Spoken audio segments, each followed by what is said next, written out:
Biblioteca Universal de Misterio y Terror, volumen 1. Cuarto relato. Un pacto tenebroso, por V.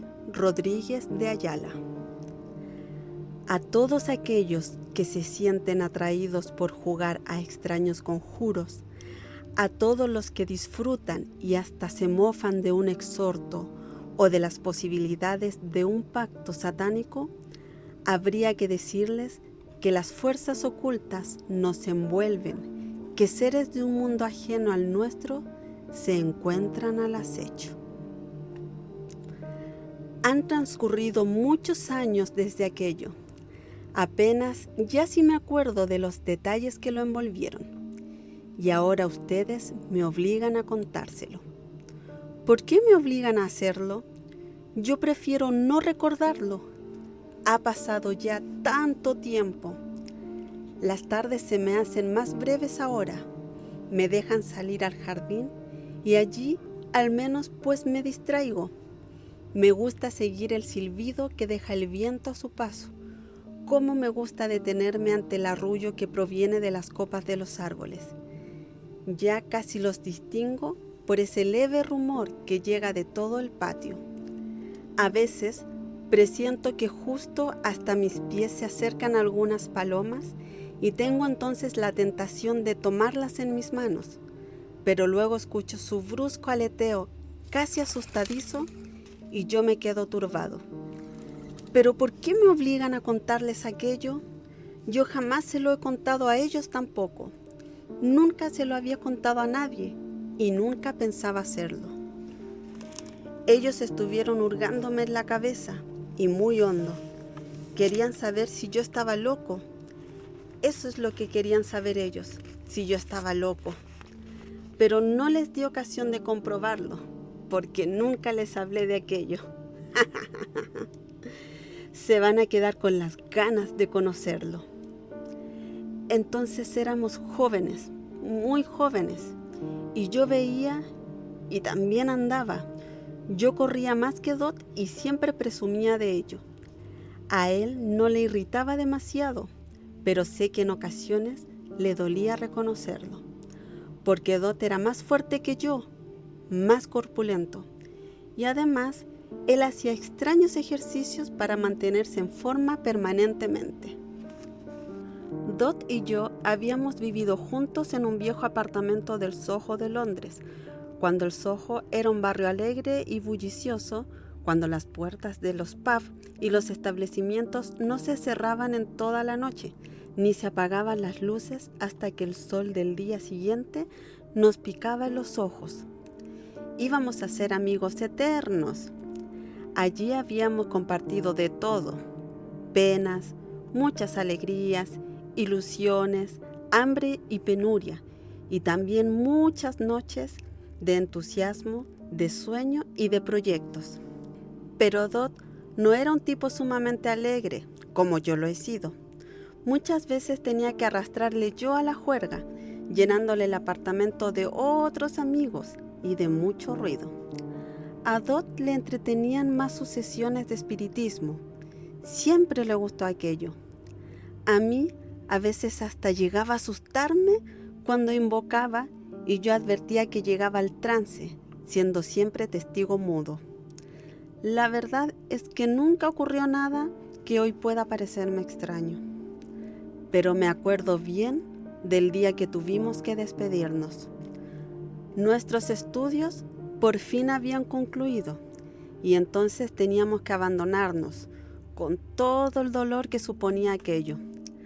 Cada uno de nosotros regresaba al punto de donde procedíamos, pero lo hicimos controlando nuestro dolor, brindando, haciéndonos promesas de amigo, para no separarnos nunca, para poder encontrarnos siempre en cualquier sitio.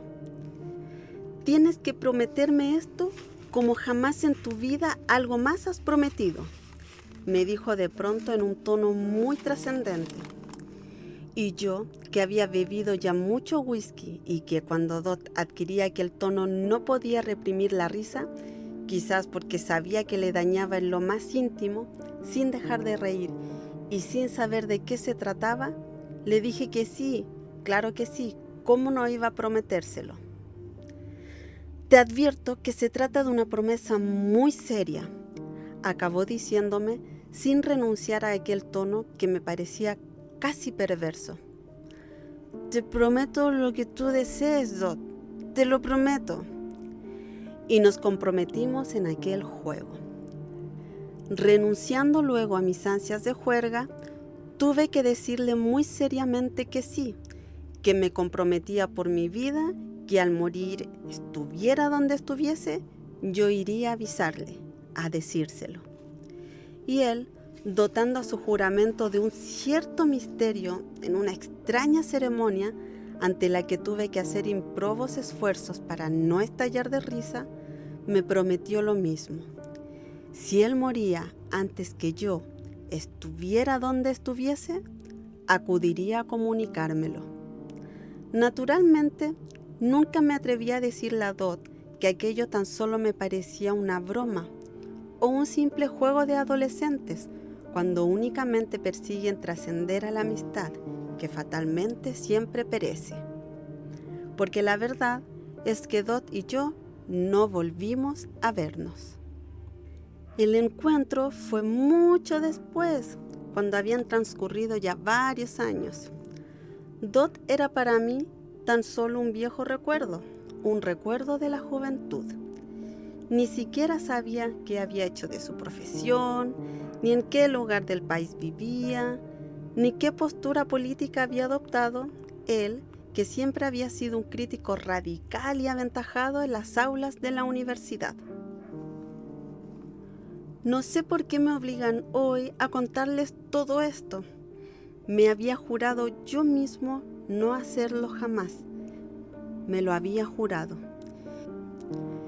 Y sin embargo, estoy sintiendo como un cierto alivio porque alguien quiere saberlo todo. Y no con afán de despiezar mi cerebro, sino por conocer a fondo lo que tanto me tortura y me sigue atormentando. Yo vivía en un gran caserón al este de Londres, donde tenía instalado también mi despacho. Confieso que era sumamente feliz por aquel entonces. Una noche de otoño, entre las 3 y las 4 de la madrugada, cuando mi mujer y yo estábamos en el sueño más profundo, me pareció percibir al final del pasillo unos golpes que procedían de la puerta. Pero quise pensar que tan solo eran productos del sueño. Los mismos golpes, más persistentes, volvieron a sonar en la puerta. Entonces fue mi mujer quien me preguntó si no los había oído. Sí, he oído unos golpes, pero si es alguien que viene a estas horas, me imagino que usará el timbre, como todo el mundo. Sin embargo, al poco, volvieron a sonar los mismos golpes que habíamos escuchado al principio. Y aunque no estaba dispuesto a seguir prestando atención a aquellos intempestivos ruidos, los mismos golpes seguían intermitentemente insistiendo. «Will», me dijo mi mujer, muy sobrecogida, «te aseguro que están llamando. Ve a ver quién puede ser». Me tiré de la cama de un salto. Aquellos golpes tan insistentes efectivamente también me habían crispado. Antes de llegarme hasta la puerta, quise cerciorarme de si los niños seguían durmiendo. Me alegró que gozaran de aquel profundo sueño. Luego, procurando hacer algún ruido con mis pasos, me acerqué hasta la puerta y, sin poder evitar una extraña vibración en mi voz, pregunté antes de abrir los cerrojos. «¿Quién es? ¿Quién llama a estas horas?» Nadie me respondió, pero volvieron a sonar los golpes de nuevo. No me atrevía tampoco a levantar la mirilla. Siempre he sentido gran preocupación por ello. Volví a preguntar, ahora más angustiado. «¿Quién está ahí? ¿Quién llama?» y siguió el silencio como respuesta. ¿Quién podía ser que no quisiera utilizar el timbre, que no tuviera voz para responderme? Seguramente algún vagabundo desfallecido, pero fuera quien fuese, no podía negarle mi auxilio. Y los golpes volvieron a sonar de nuevo. Mis manos no atinaron bien con los cerrojos. Tuve que recomponer mi figura, armarme de valor y ya estaba dispuesta a todo cuando descorrí el segundo cerrojo. Y nada más entreabrir la puerta, allí en la penumbra, advertí sus ojos. Envejecido, pero era el mismo, Dot. Dot, muchacho, qué alegría, ¿qué haces ahí? Pasa de una vez. Le encontré pálido, demacrado, terriblemente flaco e inexpresivo. Pero la sangre volvió a circular relajadamente por todos los conductos de mi cuerpo y Dot sin inmutarse siquiera. Yo quería demostrarle mi alegría al verle de nuevo después de tantos años, pero no me atrevía a abrazarle. Atropelladamente le preguntaba sin dejarle ninguna posibilidad de respiro. ¿De dónde vienes a estas horas, muchacho? ¿Cómo no me avisaste que llegabas? Te hubiera esperado. Pero pese a mi alegría y a todos mis esfuerzos, su semblante me seguía resultando extraño, no sé, macilento, casi cadavérico. ¿Tan mal podía haberle ido durante aquellos años que habían transcurrido? Solo vengo a cumplir mi promesa, Will. Me espetó de una manera siniestra, para añadir tras una pausa: he muerto y vengo a comunicártelo. Quizás aquella visión no durase entonces más de unos segundos. ¿Podía dar crédito a aquello? Fue como si mi espalda recibiera toda ella la punzante mordedura de un puñal de hielo, y luego una sensación de espanto y de desconsuelo. Quise cerciorarme de todo y me encontré solo, absolutamente solo en el pasillo. Dot ya no estaba allí dentro. Inexplicablemente había desaparecido. Pero yo le había visto. Puedo asegurar que le había visto, que hubiera podido tocarlo incluso, porque había entrado por mi puerta cuando yo descorrí los cerrojos. Abrí de nuevo la puerta, salí hasta el rellano y miré por las escaleras. Le llamé por su nombre. Nada, ni el menor rastro de Dot. La mano de mi mujer se posó sobre mi espalda y no pude evitar un brusco sobresalto, al que ella respondió preguntando, con un miedo espantoso reflejado en su rostro, que quién había venido. Nadie. Yo mismo tuve que repetirlo por 2 veces para ser consciente de lo que estaba diciendo. Nadie ha venido. Pero ella insistía en que yo había estado hablando con alguien y tuve que negárselo reiteradamente, aunque siguiera absorto. Ni por un momento se asomó a mi imaginación el deseo de transmitir a mi mujer lo que había sucedido. ¿Cómo podría entenderlo? Durante toda la mañana estuve haciendo esfuerzos ímprobos por localizar en algún sitio, por lejano que fuese, a mi amigo Dot, pero no podía dar con su pista. ¿Dónde diablos estaría metido? ¿Dónde habría estado viviendo durante todo aquel tiempo? Pese a haberlo intentado todo, no hallé el menor rastro. Cuando concluyó el día, me sentía derrotado, completamente vencido, y tras aquel extraño acontecimiento, tan solo podía llegar a una conclusión definitiva. Dot, efectivamente, había muerto, y respetando su promesa, había venido desde algún lejano lugar del mundo a comunicármelo. Pero lo que comenzó a turbar mi existencia fue lo que sucedió a partir de aquel desdichado momento. ¡Maldito Dot! ¿Por qué diablos se había empeñado en aquella promesa? ¿Y por qué me había convertido ahora en su trágica víctima y conmigo a todos los miembros de mi familia? Aquella misma noche, durante la madrugada, volví a escuchar golpes en la puerta. Mi mujer, que no conseguía conciliar el sueño, también los escuchó, nada más fueron emitidos. Will, están llamando de nuevo, como anoche. Sí, maldita sea, voy a preparar el revólver. Y mientras disponía del arma y la ponía a punto, volvieron a sonar insistentes aquellos golpes en la puerta. Me precipité hacia el pasillo, dispuesto a resolver la incógnita de una vez.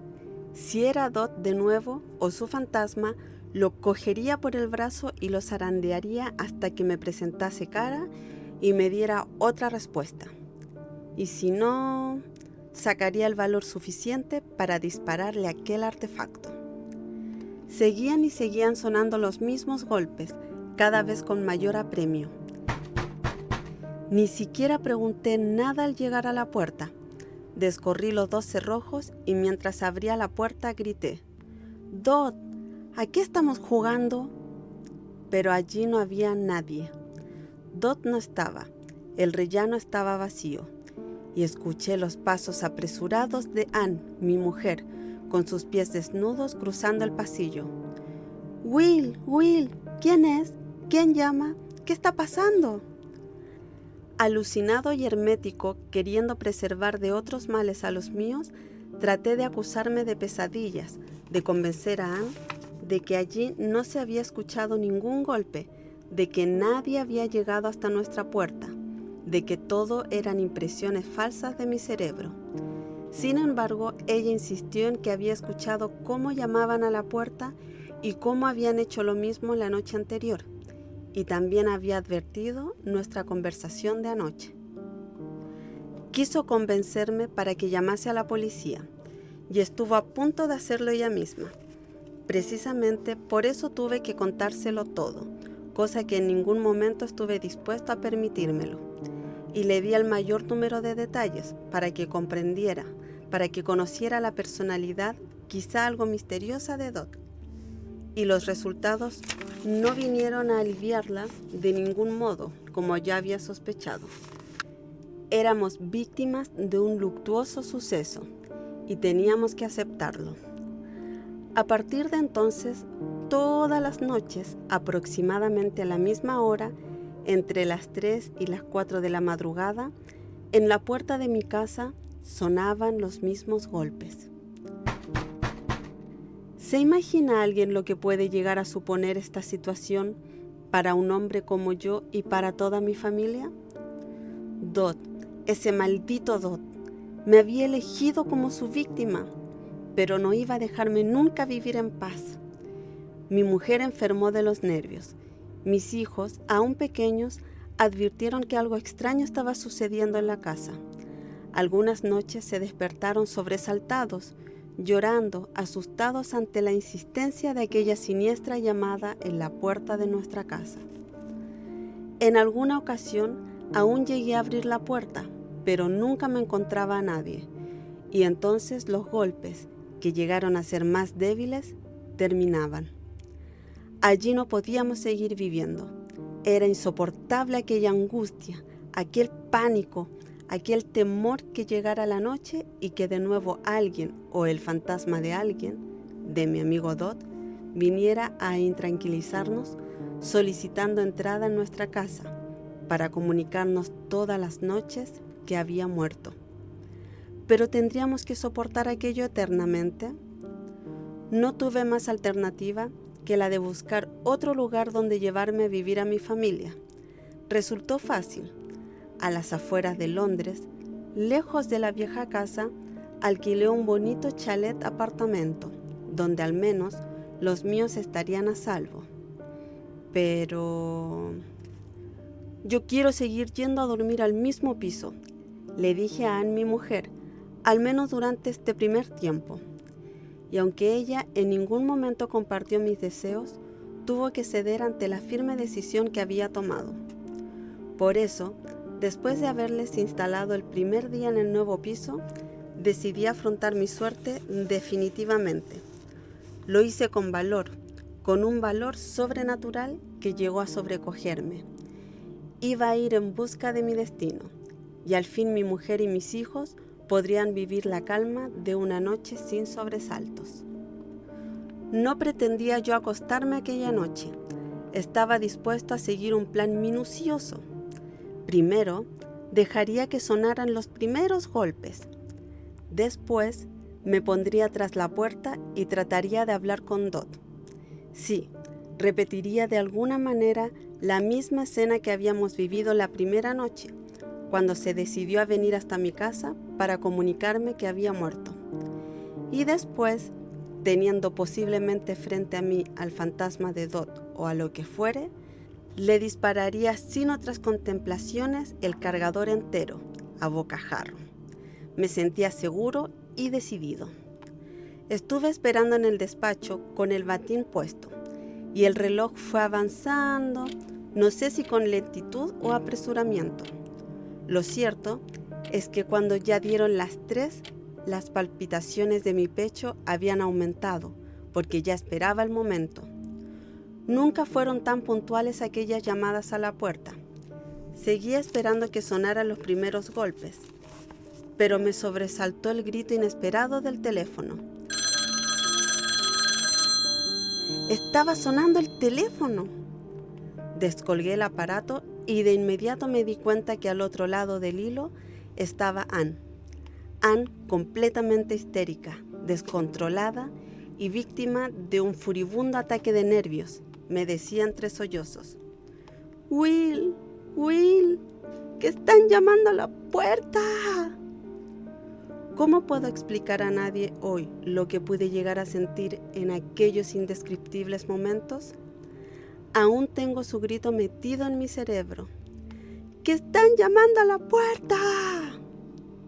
Pobre Anne, desafiándolo todo, abandoné a una velocidad inusitada aquella diabólica mansión, tratando de llegar a tiempo hasta mi nueva casa. ¡Ah, maldito Dot! ¿Cómo me la jugaste? Y corrí desesperadamente, dispuesto a repetir en aquella casa nueva la misma escena que ya había ensayado.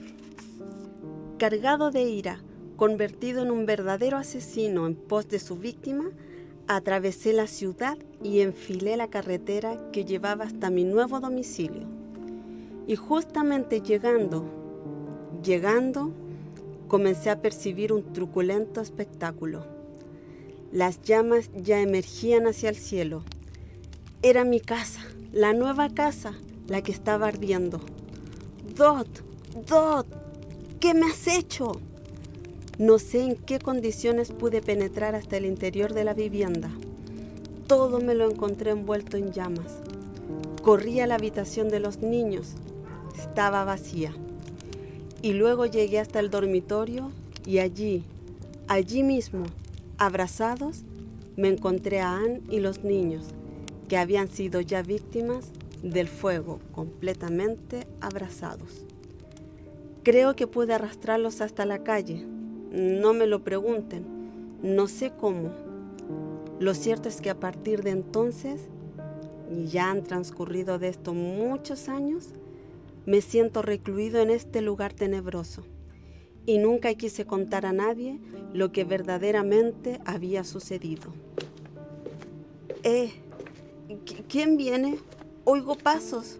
¿Son ustedes? No, Will, soy yo. Ah, enfermera. Son muy simpáticos estos muchachos. Hay en la puerta alguien que pregunta por usted, Will. Dice que es un viejo amigo suyo y es también muy anciano. Se llama Dot. ¿Dot? ¿Y querrá ver el monstruo en que me he convertido? Dot, no es posible. Dot, no. Dot ha muerto y yo soy ahora un repugnante monstruo sin rostro. Fin.